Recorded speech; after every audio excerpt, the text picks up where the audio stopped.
and he's literally two-piecing her in the back seat while she's holding this baby. I was like, it's about to be some You show me I will do it. Baby, if you teach me how to love you, I will do it. All the pain you've been through, I refuse to take you through it.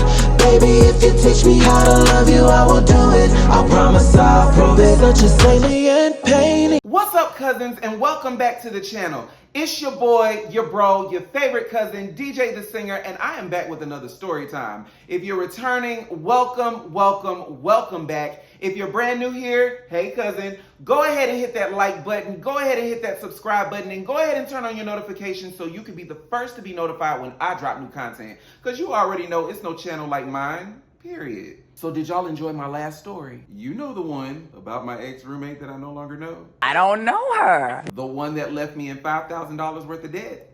Yeah, that one. One thing that I forgot to mention in that story, I did a remix to Chris Brown's Residuals, and I may have casually mentioned that my roommate slept with an ex or two of mine, among some other details. So, hey, it's messy, but it's honest good music, and you guys like that type of stuff. So, in your free time, check it out if you care. Now, you guys, we're building this channel together, and part of the reason why I do this story time, I want to give you guys an opportunity to get to know me a little bit better. And one thing that I feel like you guys should know about me, your boy is a hustler, okay? I like to call myself a Jamaican. Like, I have a plethora of jobs. I work in HR. I'm a full-time college student. I serve part-time. I'm a professional background singer. I do Uber on the side, among other things. And with me being an Uber driver, I would like to say I'm one of the original Uber drivers. I've been doing Uber that long. I've been doing Uber so long, I remember someone could throw up in your car and you could report it and they would give you $500 just to get your car detailed. I remember where there wasn't a cap on how long you could drive. You could literally drive 24 hours and nobody would have an issue with it. I remember being able to do Uber and easily make $1,500 in a weekend. Now, you're lucky to make $1,500 in 3 or 4 days. And that's after you driving all day, among the excessive wear and tear on your car. At that time, it was just cheaper to rent vehicles. I rented this 2017 Ford Explorer from this guy I met on Craigslist, and I was paying $250 a week.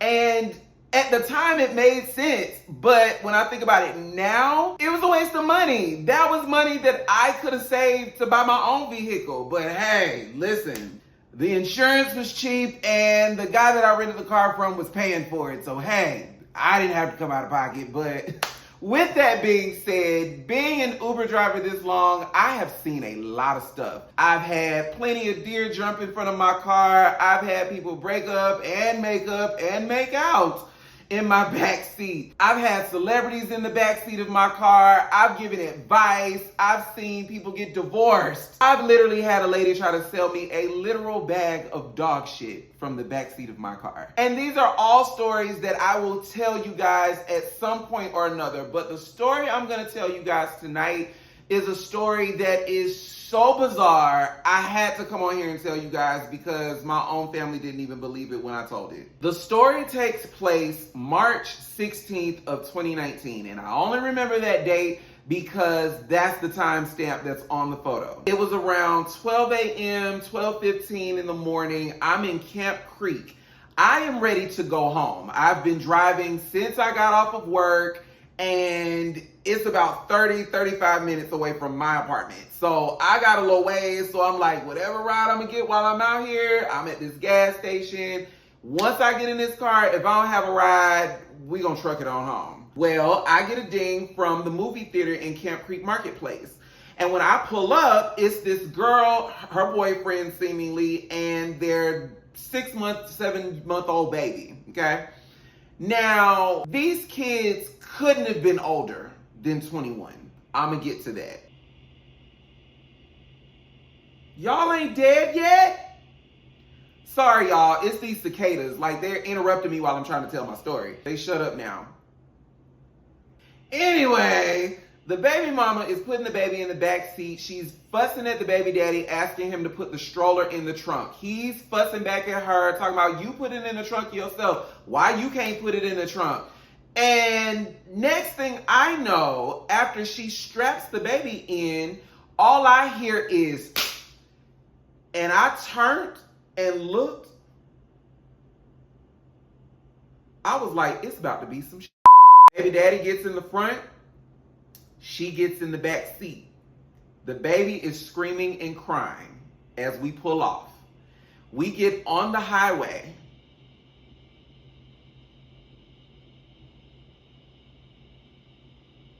I'm not gonna let them interrupt me telling my story. As we're cruising down the interstate, baby mama is in the back seat just yapping, going off. You ain't I'ma make sure you don't never see your kids. And when we get to my house, I'ma make sure both my brothers jump on that ass.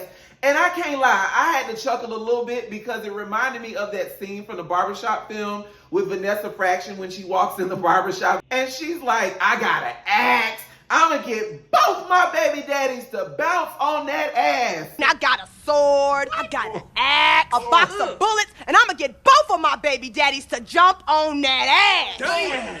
And mind you, I really wasn't focused on them. I was more focused on getting them to their destination because, again, I've been at work all day. I've been driving all night. I'm tired. I'm ready to get in my bed. I'm chuckling to myself, and baby daddy looks over at me, and he's like, oh, you think this is funny? You think this is funny? You want to see something? I bet. Now, y'all, let me tell you something.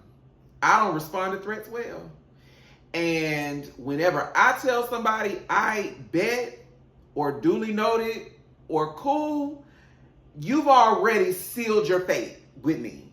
Whether that be me cutting you off permanently or me getting my lick back later, like I'm gonna get my lick back. Okay, I may not get it back today, it may not be tomorrow, but I'm gonna get it back. Whitney Houston. So I discreetly take the mace off of my key ring and stuff it in my crotch. Cause in my mind, something's about to pop off. And as baby mama is in the backseat yapping, baby daddy is like, hey bruh, can you just pull over on the side of the road? I'll walk. And I'm like, bruh, I can't let you out because that'd be a liability on me. And he's like, man, well, I'll just jump out while the car is rolling. And I'm like, don't do that. Because again, I don't want to be liable. I just want to get you to your destination in one piece. Well, we get off on the next exit, which was their designated exit. Next thing I know, this man takes off his seatbelt, swings, and goes over my bun, missing my head by centimeters. And then he turns around as baby mama is holding the baby because somewhere in the ride, she has taken the baby out of the car seat because he's screaming uncontrollably. So she's trying to calm him down. And he's literally two-piecing her in the back seat while she's holding this baby. And so after he hits her about 4 or 5 times, he jumps out of the car and darts off to the nearest gas station, which just so happened to be a BP. Baby mama then is like, oh, hell no. And so she gives me the baby and she jumps out of the back seat and she takes off after him. So now here I am at this stop sign, left hand on the steering wheel, right hand holding a baby. Both my right passenger seat and back seat passenger seat doors are open.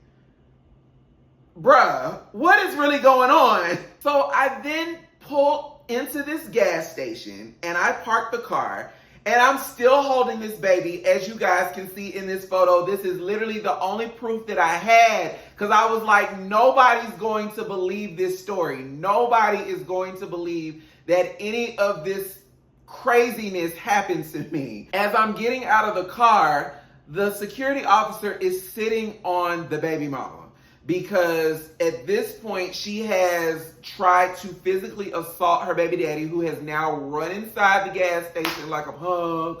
And the security officer is just like, I can't let you go in there. And she's sitting up there screaming at the top of her lungs, get off of me, get off of me. And he's like, I can't let you go in there because if I let you go in there, you're going to assault him and then I got to arrest both of y'all. I didn't see him hit you, but I saw you trying to assault him.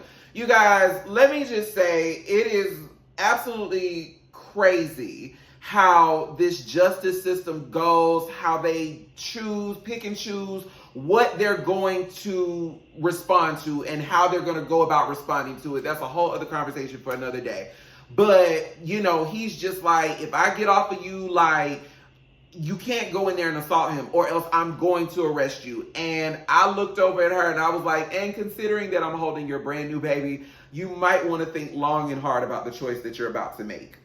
So I give her the baby and I tell her to go and sit in the car. I lock them both in the car. I go in the gas station. I go get me a Powerade or something. I come back out and now we're off to drop her off at her house, which was maybe 5 minutes around the corner. So as we're driving, I'm asking the important questions. Like, ma'am, how did you even find yourself in this situation? And she starts telling me about how she got drunk one night at a party and he was all in her face and one thing led to another. And basically they had a drunk night, went home, had heated fellowship, and then 9 months later there's a baby. And he was present throughout the pregnancy and now we're here and he's just loud, disrespectful, and irresponsible. And then she slips up and tells me, I had no business having a baby with an 18-year-old. And I'm like, well, how old are you? And she's just like, I'm 24. How you doing? How you doing? Ma'am! You need your ass beat, because you know good and well you ain't got no business messing around with no 18-year-old. Ma'am! So she starts asking me, well, what should I do now? And I'm like, I mean, you can't, it's not a car. You can't just abandon it. You can't just give it back. Like, you got to raise this kid.